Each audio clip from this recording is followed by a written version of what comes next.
और वहाँ महंत ये संत होया कर लाल लत्ते पहन के, और उनको आमंत्रित किया जाता था, करते हैं वो, कोई किसी डेरे का, कोई किसी डेरे का, तो उनको बुला रखा। और वहाँ पर 100-150 आदमी भी, भगत भी जा रहे, श्रोता।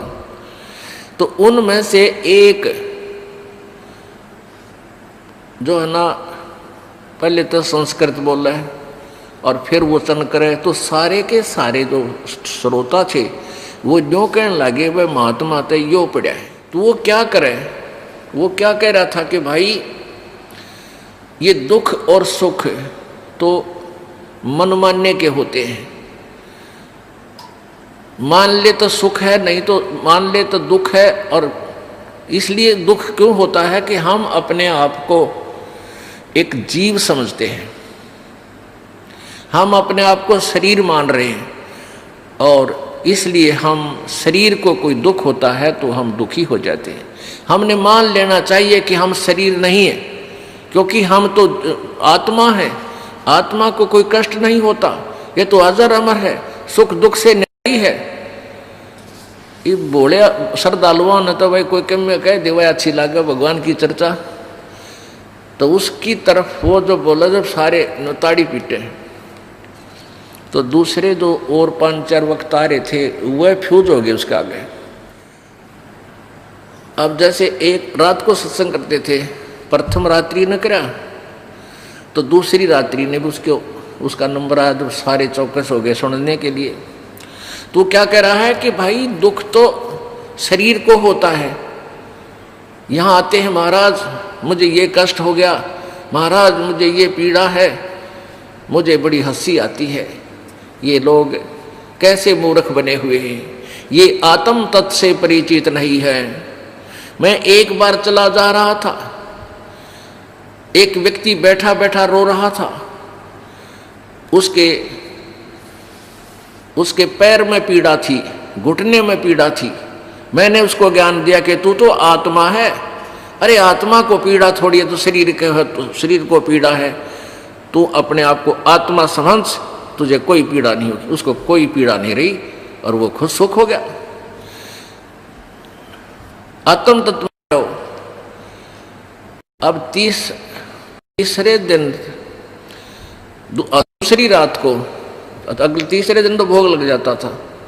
पहले दिन उसने ये गप्पे मारे, दूसरे दिन भी ऐसे उसी रात ने, तो उसका जब वो 1:30 बजे तक तो सत्संग होया, वो बीच में उठ के अपने कमरे में चला गया, अलग से उनका आसन दे रखा था। वहां जाकर वो लग गया रूके मारने, उसका पेट में दर्द हो गया और बुरी तरह चिल्ला हुआ, रोए बूंदी डाल जो डांगर रोया करे। फिर वो जो वहाँ के प्रबंधक था वो गया, 1-2 सेवादार गया उसके पास, क्या हो गया महाराज जी? मर गया, पेट दुख है। वो एक पड़ोसी आश्रम था दूसरा, वहाँ 2 आश्रम है, उनके वहाँ से एक कार ले आए, उसने जींद ले आए, डॉक्टर ने फिर उसको इंजेक्शन वगैरह लगाए, ग्लूकोज चढ़ाया। वो सुबह 5-6 बजे से वापस ले आए और वो नो चले जानो जच्चा चले अगर उतर के गाड़ी में थे और उस कमरे में घुस गया अपने में। वो दुन से संत वो महंत उसके साथ बैठा करते, लोग ज़्यादा उसकी सुनते थे, वह फ्यूज हो गए थे। वह गए 2 जने उसके पास, ने बोला महाराज तो आत्मा था, कल की क्यों मारा था, क्यों रोया था डांगरे? तो यहाँ कहने ऐसा कथावाचक पंडित जी यानी गुरु जी एक दिन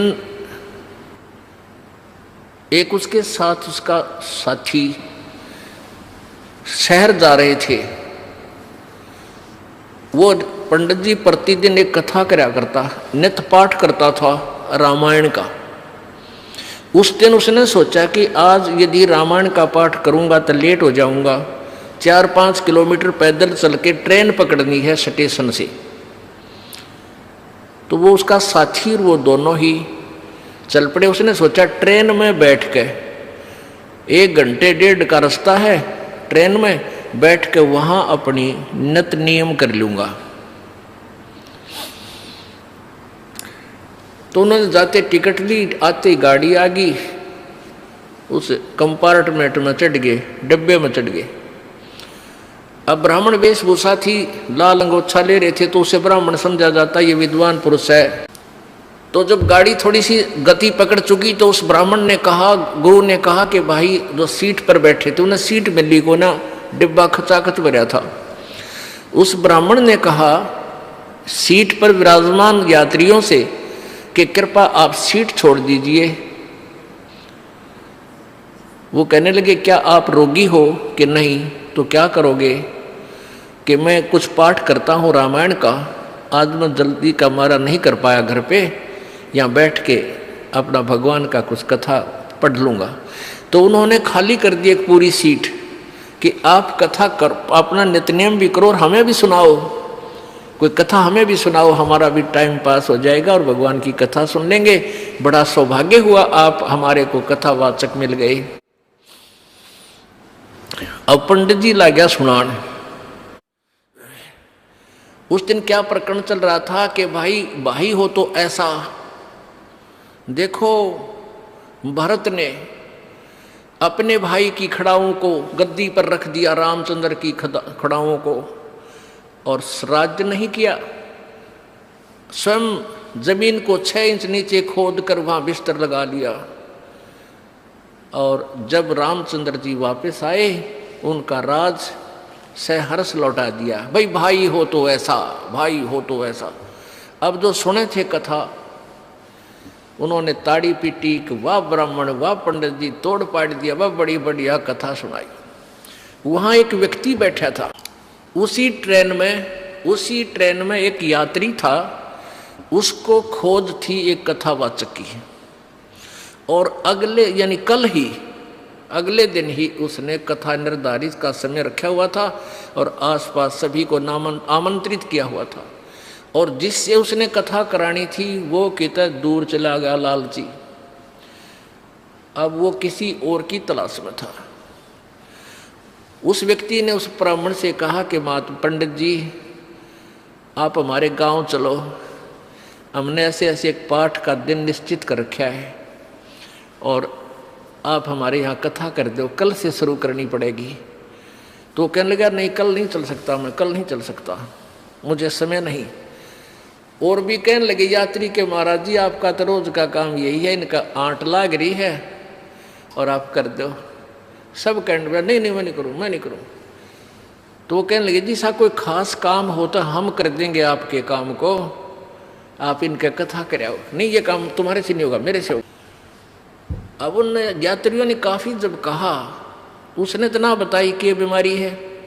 उसका जो साथी था वो बोला भाई मैं बताऊं, यो कल तक किसी कीमत पर नहीं कर सकता।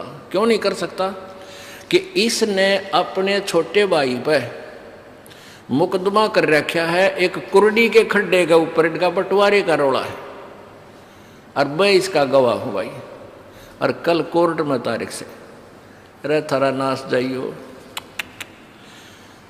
हाँ वो कथा तो सुना रहा है भाई हो तो ऐसा, राज भी त्याग दिया। और अब भाई ने कहा दाओ कुर्डी का खड़ा, एक रूढ़ी का खड़ा होता है मेरे ख्याल में 20 बाई 20 फुट का, और उस पर मुकदमा कर रहा, यो मेरा उन्हों का मेरा है। और कथा सुनावे भरत और राम की।